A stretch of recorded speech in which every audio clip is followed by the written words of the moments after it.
오늘 아침 묵상 말씀은 6장 1절에서 10절까지 말씀입니다. 여호와의 궤가 블레셋 사람들의 지방에 있은 지 7달이라.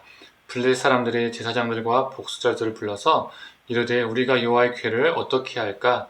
그것을 어떻게 그 있던 곳으로 보낼 것인지를 우리에게 가르치라.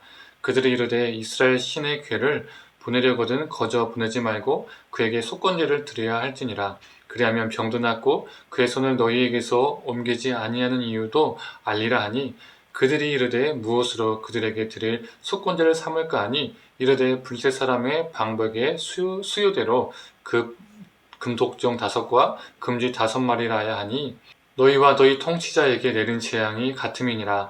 그러므로 너희는 너희의 독한 종기의 형상과 땅을 해롭게 하는 주의 형상을 만들어 이스라엘 신께 영광을 돌리라. 그가 혹 그의 손을 너희와 너희의 신들과 너희 땅에서 가볍게 하실까 하노라.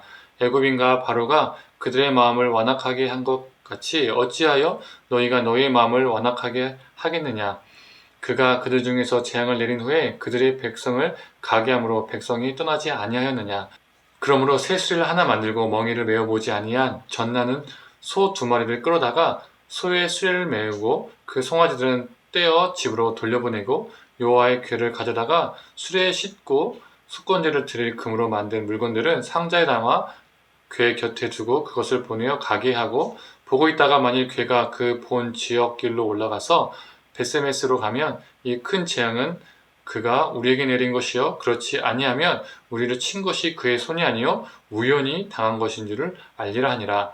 그 사람들이 그같이 하여 젖나는 소 2를 끌어다가 수레를 메우고 송아지들은 집에 가두고 여호와의 궤와 및 금지와 그들의 독종의 형상을 담은 상자를 수레 위에 실으니, 암소가 베스메스 길로 바로 행하여 대로로 가며 갈 때에 울고 좌우로 치우치지 아니하였고, 블레셋 방백들은 베스메스 경계선까지 따라가니라.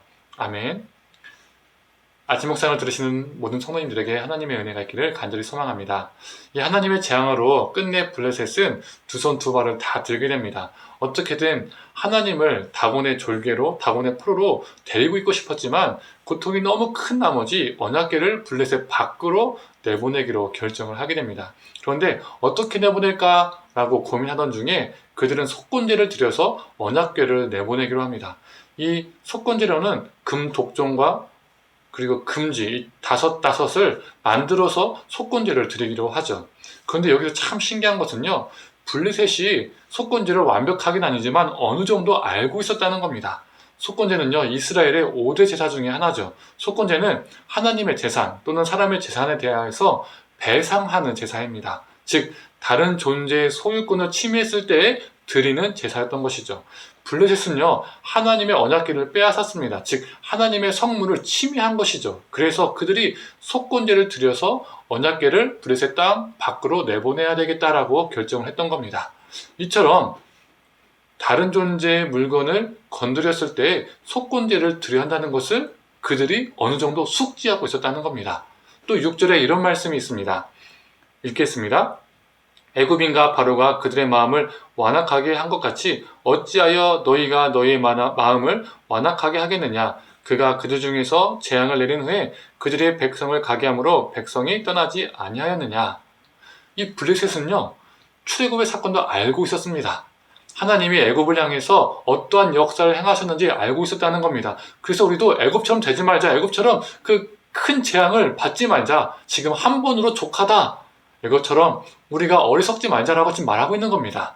이처럼 블레셋은 이스라엘의 제사에 대해서도 어느 정도 알고 있었고, 하나님의 그 출애굽 역사에 대해서도 어느 정도 알고 있었다는 겁니다. 그런데 문제는 무엇입니까?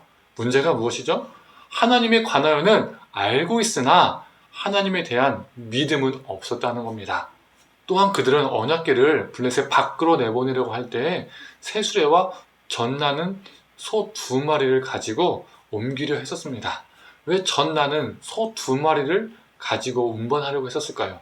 이 젖나는 소란 새끼를 낳은 지 얼마 안 되는 소라는 겁니다. 즉 새끼들과 이별 때문에 움직이지 않을 가능성이 매우 높은 소입니다. 그럼에도 불구하고 만약 저 소들이 움직인다면 진짜 하나님이 하시는 거다, 여호와라는 신이 하는 거다 라고 생각해서 젖나는 2소로 수레를 옮기고자 했던 것이죠. 언약궤를 옮기고자 했던 겁니다. 그런데 만약에 소가 움직이지 않으면 역시 여호와라는 신은 없었던 신이야. 지금까지 재앙은 우연이었던 거야. 여호와는 다곤의 졸개일 뿐이야. 우리의 포로일 뿐이야. 우리 신이 더 강해. 지금까지 일어난 모든 일들은 우연의 일치야 라고 말하고 싶었던 겁니다. 이처럼 그들은 다곤의 신이 엎드려지고 산산조각이 나고 재앙이 내리고 이런 사건을 통해서 하나님 앞에 다곤은 아무것도 아니라는 것을 분명히 목격했지만 그들은 하나님을 믿고 싶지 않았던 겁니다. 하나님을 믿지 않았습니다.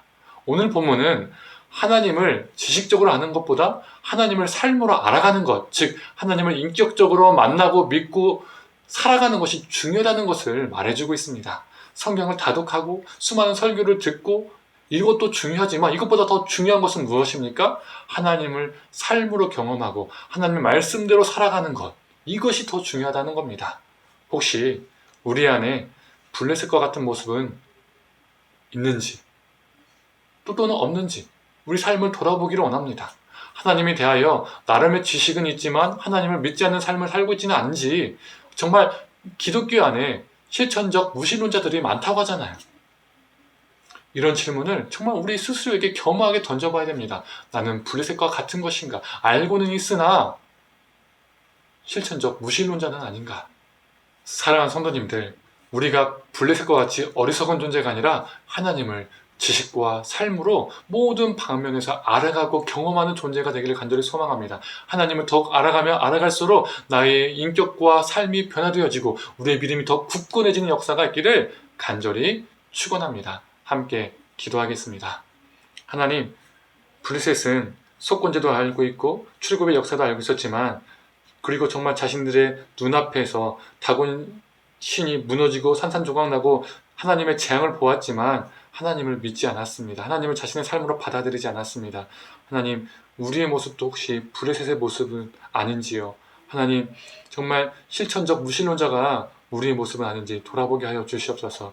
하나님, 우리가 알고 있는 것을 삶으로 경험케 하여 주시고, 하나님을 정말 지식적인 것뿐만 아니라 우리의 믿음과 삶으로 받아들이고 또 하나님의 말씀대로 살아가고 정말 하나님과 동행하는 그러한 존재가 되게 하여 주시옵소서. 오늘 하루도 그렇게 살게 하여 주옵소서. 감사드리며 사랑에 많으신 예수님의 이름으로 기도드립니다. 아멘.